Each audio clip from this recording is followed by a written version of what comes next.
Ancestral House.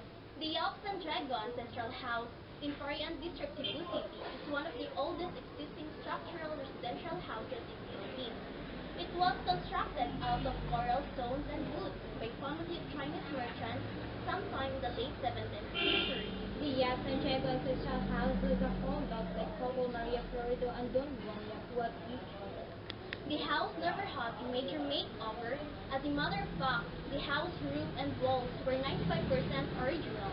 It was also believed that this particular old landmark was the oldest existing Chinese house outside China. The Yap Santiago Ancestral House is located at 155 Lopez Haina, corner Mabini Street, Forest District in Cebu.